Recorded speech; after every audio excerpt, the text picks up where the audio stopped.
Before I begin, I'm going to have to give you some good news and some bad news. And the bad news is that in 45 minutes, I'm not going to be able to make an expert out of you on the practical aspects of corporate restructuring or business acquisition transaction. Each aspect that we'll be touching on at a very high level is in its own right very technical and warrants a debate in its own right. The good news, however, is that by the time we do finish this afternoon, you'll have a very good awareness of the issues that can arise when you start putting together and implementing some of these restructuring and business acquisition transactions.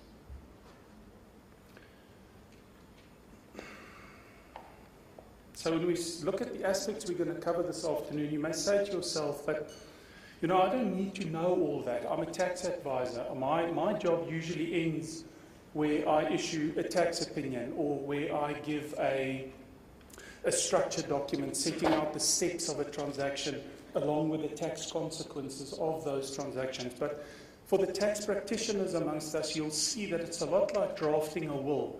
If you haven't administered a deceased estate from A to Z and you're not aware of the practical aspects and issues and difficulties that can arise depending on what you put in your will, then you're not really going to be able to draft an effective will. So from a tax practitioner side, it's important that you're aware that you have a good awareness of these issues, because that could influence how you start advising clients and how you prepare your opinions and your structured documents. For the tax executive suite members, hopefully you'd at some stage be involved within your organization with implementing this transaction or advising on the steps during this transaction. So to illustrate some of the more common practical issues that we'll encounter, I focus more on a local type reorganization of ownership and a reorganization of assets, and then also third-party business acquisition type transactions. Obviously, if we start going cross-border, you need to keep things in mind like exchange control, like the foreign jurisdictions, laws, and all those different rules. So when we start with putting together a transaction like this, it's impossible to have all the facts available. As the transaction matures and evolves, new things come to light, and you open one door and there are 4 other doors, and depending on which door you open next, there are more doors. So it evolves, and that's part of the problem, is that it evolves, as you'll see in a little while.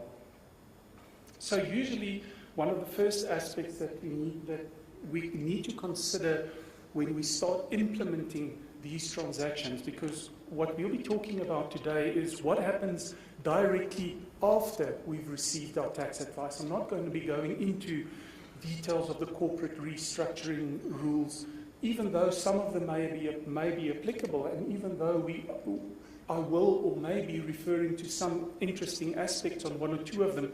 This is not what the presentation is about. So firstly, what you'll consider are your resolutions. Now, you typically have 3 types of resolutions, and of those, the Special Shareholders Resolution, Section 6511 of the Companies Act, sets out 13 instances where special resolutions are required.